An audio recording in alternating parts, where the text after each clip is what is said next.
गुरु प्यारी सात संगत जी, आप सभी को प्रेम भरी राधा स्वामी जी। सात संगत जी, आज हम फिर हाजिर एक और नया वीडियो अपडेट लेकर, जिसमें कि बाबा जी महाराज जी ने 16 जून को देहरादून में जो सवाल जवाब किए थे, उनके चुनिंदा सवाल जवाब लेकर। तो चलिए हम चलते हैं आगे। सात संगत जी, पहला सवाल एक बहन ने बाबा जी महाराज जी से पूछा, बाबा जी आपने इस बार रुद्रपुर का जो सत्संग था वह कैंसिल क्यों कर दिया? अगर रुद्रपुर की संगत से कोई गलती हो गई तो हम सबको दया मेहर करके माफ़ कर दे। तो बाबा जी महाराज जी ने कहा, बेटा नाराज़गी की तो कोई बात है ही नहीं, और अपनी संगत से मैं कभी नाराज नहीं हो सकता। लेकिन देखो, अब मैं थोड़ा बूढ़ा हो गया हूँ, इसलिए हर जगह नहीं जा सकता। साथ संगत जी, अगला प्रश्न एक बहन ने अपने बच्चों के बारे में बाबा जी महाराज जी से पूछा कि मैं उनकी बहुत फिक्र करती हूँ, उन्हें कैसे अच्छे विचारों से अच्छा बनाया जा सके, इसके बारे में बताइए। तो बाबा जी महाराज जी ने कहा, बेटा जैसी हम बच्चों की नींव रखते हैं, बच्चे बड़े होकर वैसे ही बनते हैं। अगर नींव अच्छी होगी तो बच्चे भी बड़े होकर अच्छे होंगे, भटकेंगे नहीं। इसलिए बच्चे जब छोटे होते हैं तो उनका मन खाली होता है, उस मन को अच्छे विचारों से भर दो तो बच्चे भी लायक बन जाएंगे। सत्संग जी, अगला प्रश्न एक लड़के ने बाबा जी महाराज जी से पूछा। वह कहने लगा, बाबा जी आपका बहुत बहुत धन्यवाद जो आप आज देहरादून आए। देहरादून और उत्तराखंड की संगत आपसे बहुत प्रेम करती है, और हम सब आपसे एक प्रॉमिस चाहते हैं कि आप हर साल देहरादून में आओ। तो बाबा जी ने मुस्कुराते हुए कहा, बेटा सारे प्रॉमिस में ही करूं, मैं ही सबसे भजन सिमरन भी करवाऊं, और आप लोग प्रॉमिस करके भी पूरा नहीं करते। सारा कुछ बाबा ही करेगा तो आप क्या करोगे?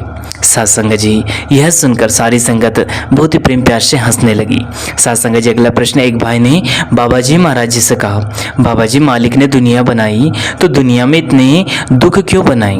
तो बाबा जी महाराज जी ने कहा, बेटा मालिक कभी गलती नहीं करता, और ना ही मालिक किसी के हिस्से में अपनी मर्जी से सुख या दुख या परेशानी लिखता है। मालिक तो हमारे कर्मों का फल हमें देता है। बुरे कर्म होंगे तो जीवन में दुख आ जाते हैं, और हम मालिक को दोष देने लगते हैं, उससे भला बुरा कहने लगते हैं। अपनी करनी पर हम ध्यान कभी नहीं देते। इसलिए पहले हमें अपनी करनी, अपने कर्म पर ध्यान देना चाहिए। अगर हमारे कर्म अच्छे होंगे, हमारी करनी अच्छी होगी, तो जीवन में दुख क्यों ही आएंगे? साथ संगत जी, अगला प्रश्न एक भाई ने बाबा जी महाराज जी से पूछा, बाबा जी मेरे अंदर बहुत सी कमियां हैं, मैं हमेशा अपनी कमियों में कैसे उलझा रहता हूँ, मुझे ही नहीं पता। अब इनका मैं कैसे सुधार करूँ, कुछ बताइए।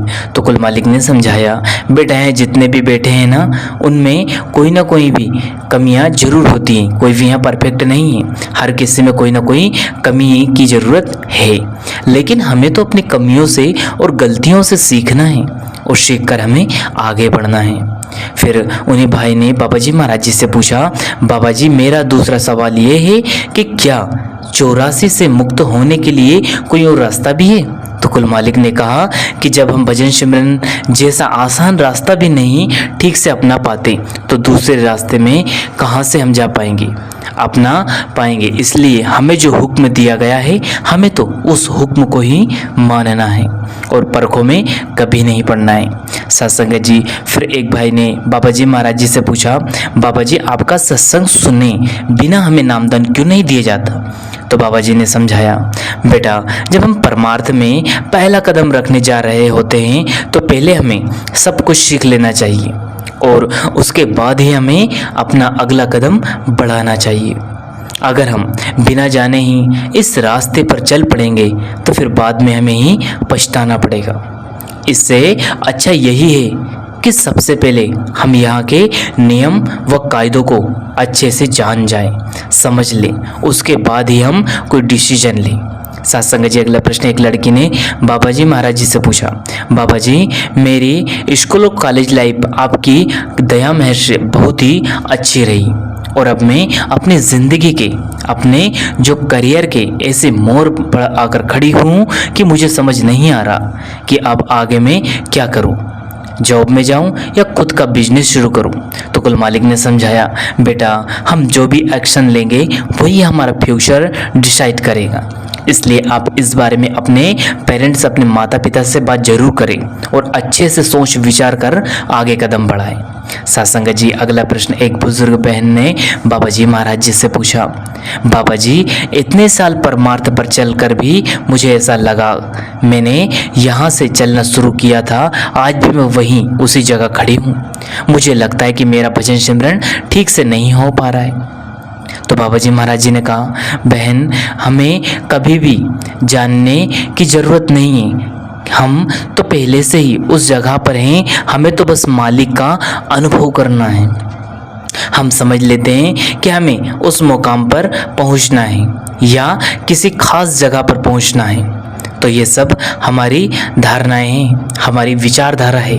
हकीकत का इससे कुछ लेना और देना है ही नहीं। मालिक तो 24 घंटे हमारे अंदर है, हमें तो बस उसका अनुभव करना है, उसको एहसास यानी कि महसूस करना है। हमें परखों में नहीं पड़ना और हुक्म को मानना चाहिए। हमारा काम है बैठना, आगे सब मालिक की मर्जी पर छोड़ देना चाहिए। साथ संगत जी, तो ये कुछ सवाल जवाब थे जो बाबा जी महाराज जी ने 16 जून को देहरादून में संगत के बीच किए जी। साथ संगत जी, अगर वीडियो पसंद आया हो तो वीडियो को लाइक करें, शेयर करें और चैनल को सब्सक्राइब करके बेल आइकन को प्रेस कर ले, जिससे कि आपको ऐसी वीडियो मिलती रहे जी। अंत में आप सभी को प्रेम भरी राधा स्वामी जी। शुक्रिया।